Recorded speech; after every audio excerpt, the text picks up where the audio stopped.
Mon nom, c'est Dominique Deslauriers. Je suis infirmier depuis 12 ans à l'Hôtel-Dieu d'Arthabasca. C'est deux équipes qui s'affrontent pendant 24 heures pour une partie de deck hockey. Donc, la partie dure pendant 24 heures sans jamais arrêter. Tout ça pour ramasser des dons pour la fondation de l'Hôtel-Dieu d'Arthabasca. La première chose, c'est pour la cause.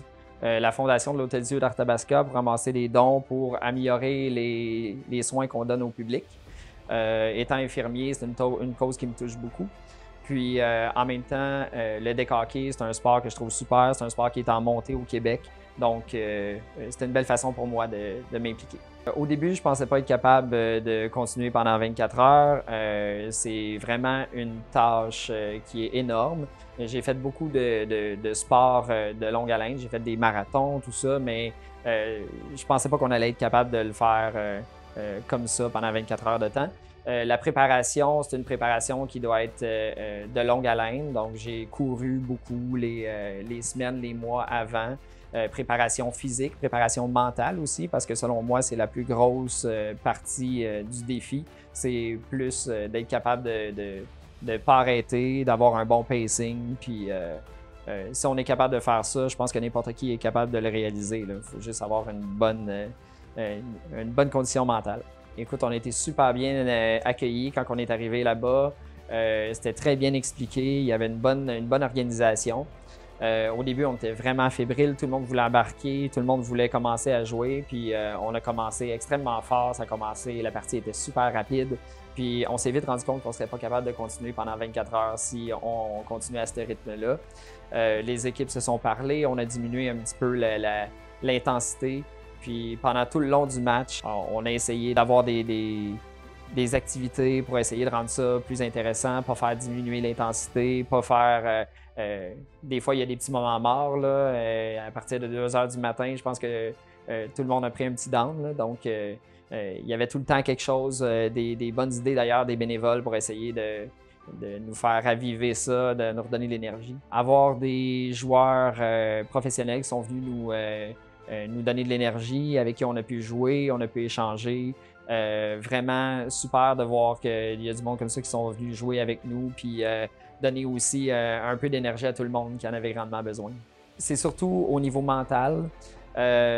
Après 14, 15, 16 heures, au niveau mental, on a toute une petite voix qui dit « OK, tu peux arrêter, tu pourrais aller te coucher, tu pourrais prendre une bonne douche chaude. » C'est surtout ça, parce qu'au niveau physique, on peut y aller un petit peu moins intense, puis notre corps est toujours capable de continuer, mais le niveau mental, pour moi, c'était ça le défi.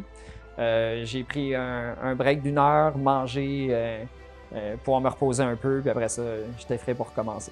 23 heures sur 24, puis cette année, je compte bien jouer 24 sur 24. Aussitôt qu'on a eu fini, tout le monde était euphorique. Je pense qu'il y a eu un gros regain d'énergie.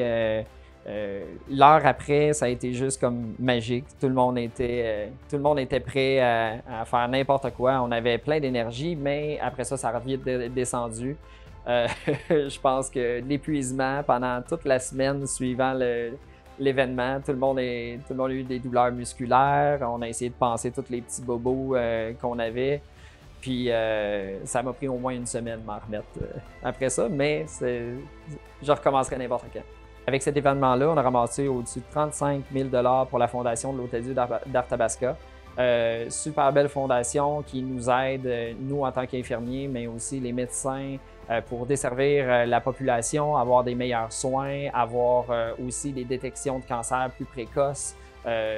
C'est vraiment une belle cause. Donc, pour les commanditaires qui veulent nous aider, beaucoup d'expositions, puis c'est une très belle cause pour la ville. Ben, c'est une super belle reconnaissance. Tout au long du match, moi, je m'impliquais beaucoup pour essayer que tout le monde s'entraide, que tout le monde puisse continuer, puis finir l'événement sans blessure, puis essayer aussi de leur donner des conseils pour pouvoir continuer pendant le 24 heures puis faire le 24 heures au complet. Donc, super belle reconnaissance de leur part. Moi, je pense que tout le monde peut le faire. C'est un défi qui demande beaucoup de capacité physique, mais si on y va doucement, on peut y aller à notre rythme. On n'est pas obligé de faire le 24 heures au complet. On peut prendre des pauses. Il y a d'ailleurs des horaires de pause pour chaque personne. Si on en a besoin de plus, il y a toujours du monde qui va vouloir nous remplacer. On n'est pas obligé aussi de donner une grosse intensité sur le jeu. Je peux vous garantir qu'à 2 heures le matin, le jeu était vraiment très lent puis c'était parfait comme ça. Puis au niveau mental, ben il y a tellement une belle esprit d'équipe. Il y a toujours quelqu'un qui est là pour nous motiver. Donc, moi, je pense que tout le monde est capable de faire ce défi-là. Tout ce qu'il faut, c'est s'inscrire puis avoir le goût de réaliser le défi.